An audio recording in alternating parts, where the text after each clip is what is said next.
भक्तों, ओम नमः शिवाय। श्री शिवाय नमस्तुभ्यम। जय श्री महाकाल। जी हाँ भक्तों, क्या आपका भी जो बच्चा है उसका जो मन है वो पढ़ाई में नहीं लगता? आप लोग बहुत ज़्यादा परेशान हैं उसकी पढ़ाई के लिए कि हमारा जो बच्चा है आखिरकार पढ़ता क्यों नहीं है।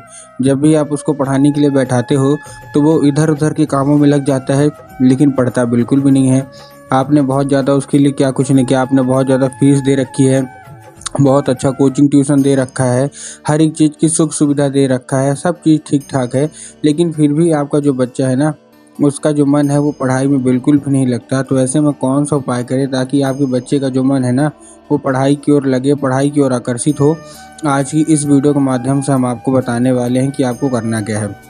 पूरा का पूरा उपाय ध्यान से सुनिएगा, अच्छे से करिएगा। अगर आपने आज का ये उपाय ध्यान से सुन के अच्छे से कर लिया तो अवश्य रूप से आपका जो भी बच्चा है जिसका मन पढ़ाई में नहीं लगता, अवश्य रूप से उसका मन पढ़ाई में लगेगा और वो आपके बिना कुछ बोले, बिना कुछ कहे केवल और केवल पढ़ाई करेगा। ठीक, तो आपको ये उपाय अवश्य रूप से करना है। अगर आपके बच्चे का मन पढ़ाई में बिल्कुल भी नहीं लगता ना, तो उपाय ध्यान से सुन लीजिए, अच्छे से अवश्य रूप से कर लीजिएगा। देखिए, पूज्य गुरुदेव की जो कथा होती है, जैसे कि आपको पता है कि पूज्य गुरुदेव की कथा में लाखों की भीड़ आती है। क्या आती है?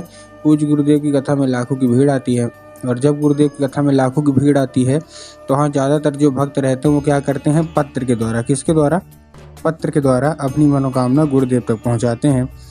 तो अभी गुरुदेव की कथा चल रही थी, आज से 4-5 महीना पहले की बात है। गुरुदेव की कथा चल रही थी और गुरुदेव की कथा में लाखों की भीड़ आई। जब गुरुदेव की कथा में लाखों की भीड़ आई तो वहाँ ज़्यादातर जो भक्त थे ना उन्होंने क्या किया, पत्र के द्वारा, किसके द्वारा? पत्र के द्वारा अपनी मनोकामना गुरुदेव तक पहुँचाई। जब गुरुदेव के पास पत्र पहुँचा और गुरुदेव ने पत्र पढ़ा तो गुरुदेव ने पत्र क्या पढ़ा कि ज़्यादातर लोग जो माता पिता है ना, जो अपने बच्चे के लेके बहुत ज़्यादा परेशान है कि गुरुदेव हमारा जो बच्चा है वो पढ़ता नहीं है। जब भी आप पढ़ाने के लिए बैठाते हो तो इधर उधर के कामों में लग जाता है, लेकिन पढ़ता भी नहीं है। बहुत ज़्यादा हम लोग परेशान हैं, तो हम बहुत ज़्यादा उसके पीछे भाग रहे हैं, मेहनत कर रहे हैं, हर एक चीज़ की सुख सुविधा दिए हुए हैं, लेकिन फिर भी हमारा बच्चा पढ़ता नहीं है। कृपया करके कोई उपाय बता दें। जब गुरुदेव ने पत्र पढ़ा तब गुरुदेव ने 2 से 3 उपाय बताए और कहा केवल और केवल ये उपाय कर लेना, तुम्हारा जो भी बच्चा है ना जिसका मन पढ़ाई में नहीं लगता, अवश्य रूप से उसका जो मन है ना वो पढ़ाई की ओर आकर्षित होगा ही होगा, पढ़ाई में उसका मन लगेगा ही लगेगा। जब गुरुदेव ने ये उपाय बताया 2 से 3 तो बहुत सारे लोग जा के इस उपाय को घर में करना शुरू कर दिया। अब जैसे ही लोगों ने जा के इस उपाय को घर में करना शुरू कर दिया, वही लोग गुरुदेव की कथा में 1 से 1.5 महीने के बाद वापस आए। अब जब वही लोग गुरुदेव की कथा में वापस आए तो उन्होंने क्या किया, एक बार फिर से गुरुदेव को पत्र लिखा।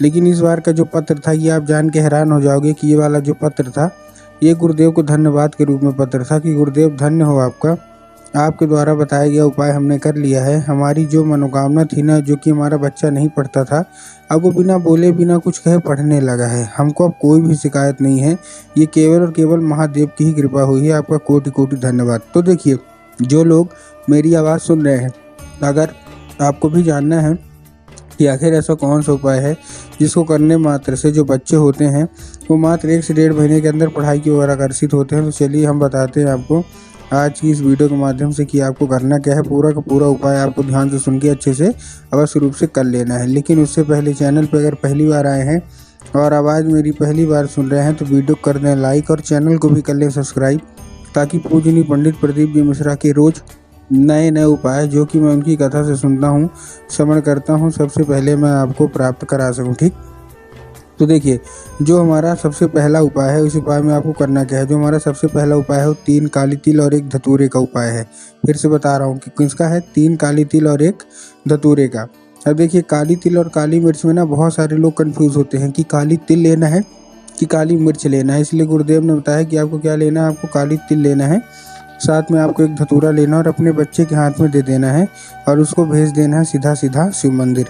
अब जैसे शिव मंदिर पहुंचेगा उसको बोलना है कि दक्षिण दिशा में खड़ा हो जाए और उत्तर की ओर चेहरा कर ले। अब देखिए, दक्षिण और उत्तर में भी बहुत सारे लोग कंफ्यूज होते हैं कि दक्षिण क्या है, उत्तर क्या है, हमको थोड़ा साफ साफ बताएं। तब गुरुदेव ने साफ साफ बताया कि आप जिस भी शिव मंदिर जा रहे हैं ना, उस शिव मंदिर की जिधर साइड जलाधारी होगी आपको अपना चेहरा उधर साइड करके खड़े हो जाना है। ठीक, खड़े हो गए। खड़े होने के बाद आपको करना क्या है, जैसे आप खड़े हो गए, खड़े होने के बाद आपको एक नाम लेगी, कौन सा? महादेव का बहुत ही सुंदर सा नाम है, श्रम्भेश्वर महादेव। तो बस आपको करना क्या है, आपको श्रम्भेश्वर महादेव का नाम लेके, उन्हीं का स्मरण करके आपको चुपचाप क्या कर देना है, आपको अर्पित कर देना है बस। पूज्य गुरुदेव कहते हैं कि अगर आपने शंभेश्वर महादेव का ये उपाय कर लिया तो अवश्य रूप से आपकी मनोकामना है ना, वो पूरी होनी ही होनी है। ठीक, ये था पहला उपाय। अब हम चलते हैं अपने दूसरे उपाय की ओर। अब देखिए, जो हमारा दूसरा उपाय है, उस दूसरे उपाय में आपको करना क्या है। इस उपाय में जितनी भी माताएं हैं ना, उनको अपने बच्चे के लिए ये उपाय कराना है। करेंगे कैसे? इस उपाय में आपको एक लाल फूल चाहिए। क्या चाहिए? केवल और केवल एक लाल फूल। अब लाल फूल कोई सा भी हो सकता है, गुलाब का ले लीजिए, गुड़हल का ले लीजिए, जो भी आपको पसंद आए आप ले लीजिए। बस फूल कहीं से भी खंडित या ख़राब नहीं होना चाहिए, कहीं से भी मतलब बेकार नहीं होना चाहिए, मुरझाया हुआ नहीं होना चाहिए। इन सब चीज़ों का आपको ध्यान रखना है। ठीक, ले लिया। लेने के बाद आपको करना क्या है, आपके घर में माता सरस्वती की फ़ोटो होना अति अनिवार्य है इस उपाय के लिए। अगर आपके घर में माता सरस्वती की फ़ोटो है तब तो अच्छी बात है, लेकिन अगर आपके घर में माता सरस्वती की फ़ोटो नहीं है तो आपको क्या करना है, आपको बाज़ार जाना है, माता सरस्वती का फ़ोटो लाना है और अपने घर में उनको स्थान देना है। ठीक, दे दिया स्थान देने के बाद आपको करना क्या है, जैसे आप स्थान दिए, स्थान देने के बाद आपको एक नाम लेगी। कौन सा? महादेव का बहुत ही सुंदर सा नाम है, लेकिन इस चीज़ का आपको मैं फिर से बता रहा हूँ कि इसमें महादेव का नहीं, स्थान दे दिया। अब देखिए करना क्या है, महादेव का उपाय इसके पहले आपने कर चुका है, इसलिए आप बोलता हूँ कि ध्यान से सुनिएगा। आपको स्थान दे दिया, आप शाम के समय जब आपके घर में पूजा पाठ होता है ना, तो आपको फूल अर्पित करना है माता सरस्वती को और माता से उसको औषधि के रूप में मांगना है कि माता कृपया करके हमको इसको औषधि के रूप में प्रदान करिए। अब क्या होगा, अब ये औषधि बन जाएगा। बस आपको करना क्या है, उसी रात जब आपका बच्चा खाना पीना खा के अच्छे से सो जाए तो आपको वही लाल फूल उठाना है और अपने बच्चे के माथे पर 2 से 3 बार आपको चुपचाप फेर देना है। पूज्य गुरुदेव कहते हैं कि इस फूल के जरिए स्वयं माता सरस्वती उसके दिमाग में प्रवेश करती ही करती हैं। ठीक, ये था हमारा कौन सा, ये था हमारा दूसरा उपाय। अब हम चलते हैं अपने तीसरे और आखिरी उपाय की ओर। अब देखिए, इस उपाय में आपको क्या करना है। इस उपाय में आपको सिंपल सा एक पान का पत्ता लेना और पान के पत्ते के ऊपर शहद का लेपन, पान का पत्ता शहद का लेपन। ठीक, अब आपने जब शहद का लेपन करेंगे, चिकना साइड जो होता है पान के पत्ते का ना, उधर ही क्या करना है, लेपन कर देना और अपने बच्चे के हाथ में देके उसको सीधा सीधा शिव मंदिर भेज देना है। अब उसको जैसे आपने शिव मंदिर भेजा, शिव मंदिर भेजने के बाद उसको क्या आपके दिमाग में आएगा, जाएंगे और बाबा भोलेनाथ के ऊपर अर्पित करवा देंगे, जो कि गलत है। आपको इस उपाय को बाबा भोलेनाथ को अर्पित नहीं करवाना, पान को आपको माता सुख सुंदरी के ऊपर अर्पित करवाना है। अब देखिए, जिसको पता है कि माता सुख सुंदरी की जगह कहाँ होती है, कैसे होती है, वो तो ठीक है, लेकिन बहुत सारे ऐसे लोग हैं जिनको यही नहीं पता कि माता सुख सुंदरी की जगह कहाँ होती है। तब गुरुदेव ने बताया कि जो जलाधारी है, जलाधारी के दाएं मतलब राइट साइड में माता सुख सुंदरी की जगह होती है। तो बस आपको करना क्या है, माता सुख सुंदरी की जगह पे आपको चुपचाप क्या करवा देना है, अर्पित करवा देना है अपने बच्चे के हाथों से। पूज्य गुरुदेव कहते हैं कि अगर आपने बच्चे से ये करवा लिया तो आप खुद ही देखेंगे कि माता सुख सुंदरी की कृपा आपके बच्चे के ऊपर हो गई है और आपका बच्चा बिना बोले बिना कुछ करे केवल और केवल पढ़ाई की ओर आकर्षित होगा ही होगा।